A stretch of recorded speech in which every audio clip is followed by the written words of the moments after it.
The old stand upper, huh? Yeah. It's one thing to hear a quarterback say, I trust that guy implicitly, but when the game's on the line and it's third down, he's looking at you time and time and time again. What does that put, what does that instill in you with that relationship?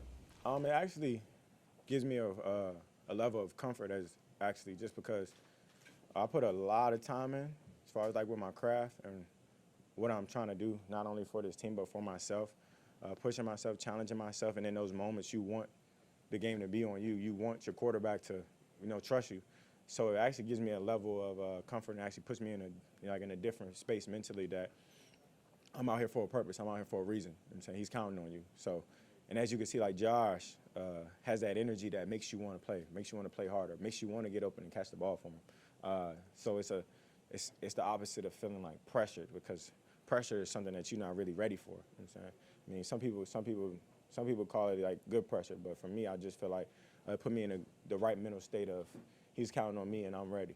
Because pressure would be a normal feeling there because that fourth quarter, you guys got stopped on your first two drives. So, I mean, that was it. That was going to be your last time on the ball. You knew that, right? Yeah, it's crazy because it's like we've been there before. And in those moments, like it seems like not even deja vu. It seems like it's something brand new. But on the other side, like we're prepared. We've been here before. We've battled through the storm multiple times, good and bad. Sometimes it didn't really go our way. So as far as like us having the poise and having that, I guess, like that energy of we got it. You know what I'm saying? I talked to Mitch Morris after the game, and he was like, that poise that I bring to the huddle because it's like we put in all the hard work.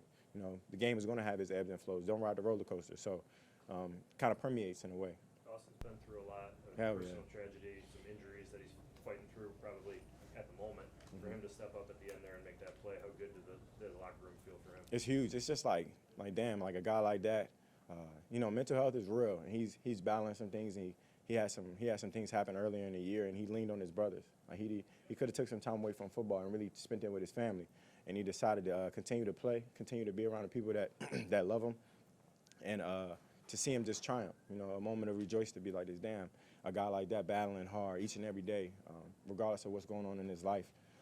It kind of gives you like a damn, like he has the courage and he has the will to just be like, I can do it. And trying to just love him up and keep him in that good space. So to see him have the game-winning touchdown, it was like this. Okay, Knox.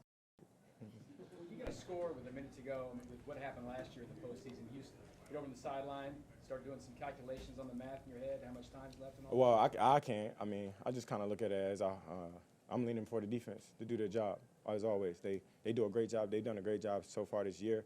Patrick Mahomes has held like 20 points, and that's not usual. He does a great job. He's a hell of a quarterback.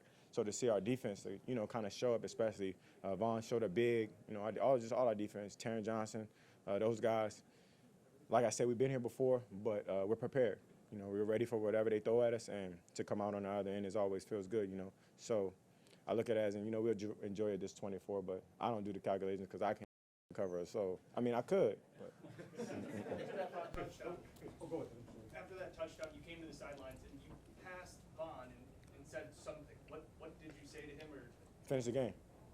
I mean, that's what he's a hell of a player. He's a superstar.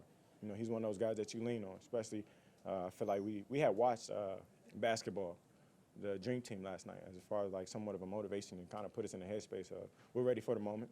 The guys that's called upon when it's time, they're gonna show up, and they did. It's just like. I mean, I don't want to compare us to the Dream Team. That was a hell of a team. But Vaughn is that guy that we'll lean on, and those players that we need and to make big plays when it matters most. And he did that. So, 40 clip. Did you just watch clips or something specific on the Dream Team? It was the last 10 minutes of it. So the whole last 10 minutes, as far as like how they band together against Spain, and Spain was fighting. That was a good team. And I was just like this, damn, to see guys kind of, all those guys were superstars. Not one guy was not that guy, especially on their team. But to see them band together in moments where it mattered most and just lean on those that you trust, and everybody do their part. So kind of like trying to like make it translate. You've been around Taron long enough to know he's going to turn in a big one every now and then. Yeah. This is right up there. I mean, maybe short of the 101 against Baltimore, but. Yeah, that was a little bit different just because it was the playoffs, what I'm saying. But Taron Johnson is a hell of a player. I see him in during the week just really work on his craft. Like, that's a guy that you can see, that you can trust, and to be at the right spot at the right time. You know, football is going to be football. So I always count on 10. I told him he was going to get one earlier in the week. So I miss Cleo, obviously. I know it's a long season. Yeah, what's up with it? Nah, I mean, I don't say automatic, but I trust that my quarterback sees what I see and give me a chance. Like, because, like I said, I put a lot of time and effort into it. As far as like with the one-on-one matchups, I like me always.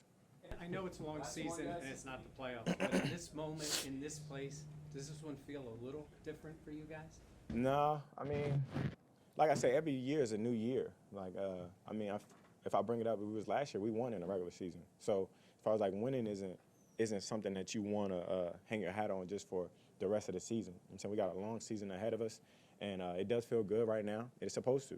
I'm saying that was a great team, a great defense, a great offense, and it just like feel like we're in that space of if you're a good team, you got to beat the good teams. And as we approach it each and every week, we want to win, trying to get one in the win column. So it's like it'll feel good, but see you next week.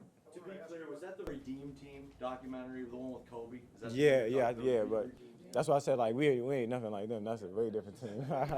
Thanks, Bob. I want to ask you. Go ahead. You said one thing, how Josh makes you want to be better and makes others around him Yeah. want to be better. Whether it's putting the ball where no one else can get it, like on the touchdown in Knox, Yeah. or jumping over another defender today. Those are two examples that we see from up high. But take me inside that comment a little bit about maybe your relationship and inside the huddle. It's just like the personal relationship kind of carries over to the business. You know what I'm saying? Because football is a business at the end of the day. You kind of got to keep it that way. But it's hard to when you got a quarterback that you see out there. It's like back in the day when he's giving everything he got, and it's like this, damn, like you want to play hard for that guy. You want to make the plays for that guy because he's giving it everything that he has, especially from the quarterback position. He's leading our team, and he's leading it the only way he knows how, and that's being a dog. So MVP.